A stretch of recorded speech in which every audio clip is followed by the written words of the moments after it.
Hey everybody, this is James. Another update on the Vitara. So what happened when I got the Jeep back from the mechanic and got some electrical work done, drove it around for 2 days, and my right locker in the rear stopped unlocking. So I had to do something about that, and I never liked the way the right locker performed, even when it was working well. The Jeep's just too light to use a right locker. Yeah, I bet it works great for the big heavy vehicles, but on a Suzuki, when you drive on the road, it's just miserable. Or mine was anyway. Maybe it was done wrong in the first place. So how did I fix that? Well, I sourced these, an RD204 ARB and an RD208.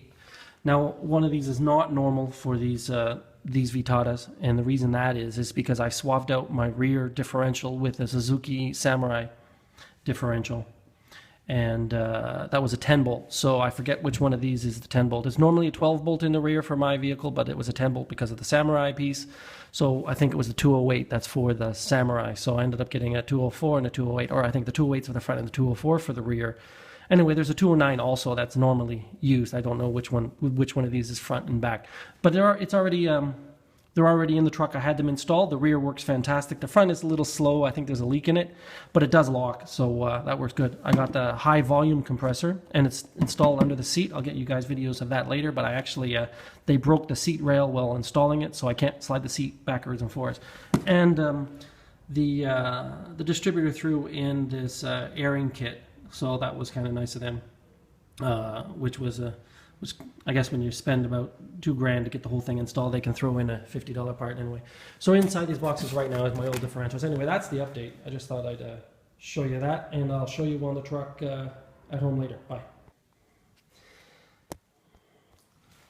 Like a lot of people that like to have their vehicle running and not on jacks all the time, I do most of my purchases and planning for a long period of time, and then I pull the trigger on a bunch of parts all at the same time. Once I'm assured that everything's going to fit the way I want after a lot of research. So what you're looking at is my collection of parts for a disc brake swap.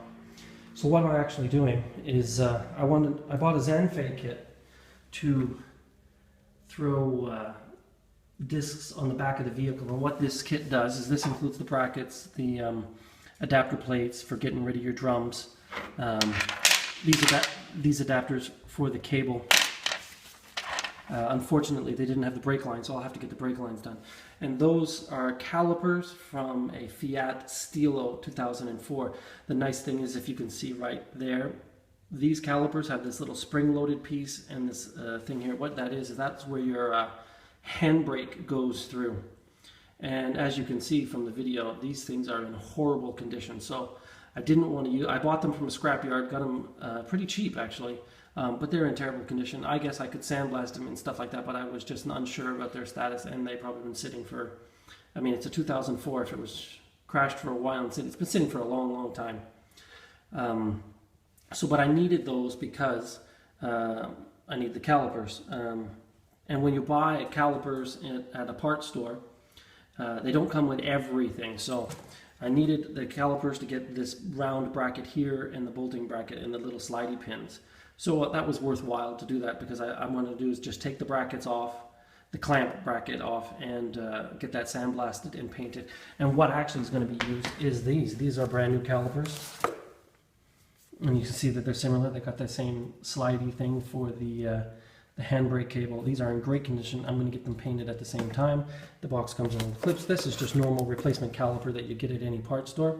So I'm going to use half of that, all of this, and have a brand new caliper on the back. This here is the calipers from the 5-door version of my Jeep, and what's happening is that it's going to be an all-around 4-wheel disc brake upgrade. So these are the calipers from the 5-door. My Jeep is a 3-door. These are discs from the 3-door, but these are going to go, you can see that there's no ventilation in these. So these are the original discs that are on the front of a 3-door. These are the original discs that are on the front of the 5-door, same year. Now, the knuckle, I guess you could call it a knuckle, on the Jeep is the same on the 3 and 5 doors. So you can take these discs with the calipers, and you can see I bought some junkyard calipers too. These ones I got ripped off on, but anyway, I was a little desperate because I've been looking for 2 months for a set of calipers, and I need the bracket and everything off of that. But these calipers fit on this disc. I've got all my brand new brake pads. These are for the Fiat.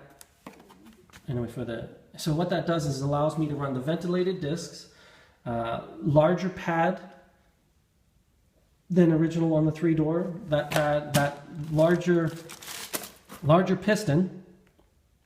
This piston is 6 millimeters larger than the 3-door piston.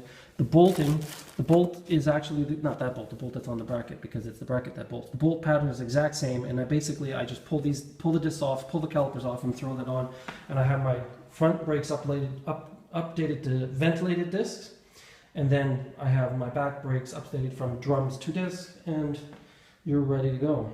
So that's parts being ready, almost ready to put on. I think I'm only missing the rear brake lines, and I might just take it to the mechanic, the guy that's going to do the installation. Not doing this one myself, no. I'll just take it to the guy doing the installation and let him figure out the brake lines as he starts, because he'll know exactly what he needs. I did buy these brake lines, which will have the end for the different for these. So this is for the Stilo. So this is the one. These are a direct swap. These are from the Fiat, so they will need something fixed. So I bought these brake lines, so what he can do is he can cut off the one end. One end goes into the caliper, and the other end he can cut off and put on the end that matches, or what he wants to solve, how he's going to resolve the problem of the brake lines on the back. The nice thing about this whole setup is these brakes are nice and light. The Fiat brakes are nice and light. They're designed to be on the back of the car. They won't overcompensate for the whole system will be balanced, basically, because the calipers were designed to be on a car, and I shouldn't have to do any rebiasing. So that should basically be a complete swap for upgraded discs on the front and drum to discs on the rear. And I'll get a picture of it when it's done. I want to get everything coated. Things rust out here pretty good because I'm always in the sand. The sand has salt and that sort of stuff, so I want to get everything coated.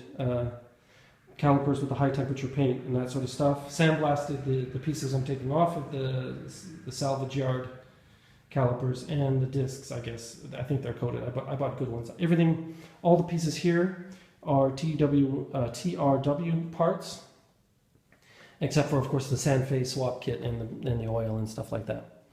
And so that purchase is all done. Just gotta get it. Find some time I can throw that in. But right now is off-roading months until the summer break. It gets too hot everybody's just at the beach, so it gets too hot in the summer to do too much off-roading. You melt inside your Jeep, overheat them pretty hard if you drive them too hard too, because it's just so hot here in the summer, so it's nice. So basically everybody takes July and August off and parties at the beach. So that's when I'll throw the truck in to get the brake swap done. And then, as you can see here, this was organized from a 306 Peugeot group. This was a group buy, and it's ARP head studs. Now, the guy that organizes this, I mean, they're nice people, easy to deal with and everything, but they don't want you to know exactly what parts you need to do this because it's a non-standard set. You can see this isn't a normal set. Something's gone on here. They've cut off the header cards. These are all specified. These are all stock parts for other vehicles, and what they do is the 306 guys know exactly which parts to buy to make a kit for the motor, the XUD9, SD, and the TE. And in any of the XUD9s anyway, it'll work. And they know all the different individual pieces, so they make their own kit, but then they cut off the header cards so that way you can't give the information away to make your own kit. And to tell you the truth, they're probably making maybe, I don't know, 10% on top of that. Let them make their 10%. I don't mind. They've done the work for sourcing these parts for me, so that's okay. But yeah, I mean, they're all just standard parts. You just got to know which ones are which to make the order. But if somebody's already done the work and they want to make $10 for knowing what they know, okay. Anyway, that isn't for a long time. When I'm ready to rebuild the motor, I'm going to do that, and that's when at the same time I'll turn up the turbo and do some other fun stuff to the motor. But the motor's running great right now. Got some compliments on the way it sounded on the last weekend, actually. Some people were pretty impressed with the way it went. So I had to get on that group buy for those parts when it was available, because it only comes up maybe once in a while. So I got in on that and got that, and I'll just hold on to those till my rebuild. My engine is leaking oil through the cylinder head, so it will have to come sooner or later. But I don't know. I think it's cheaper to just cheaper to just keep adding oil than it is to get the whole engine rebuilt until I blow a main seal or something like that. I just hope I don't do it in the middle of nowhere. Anyway, bye bye.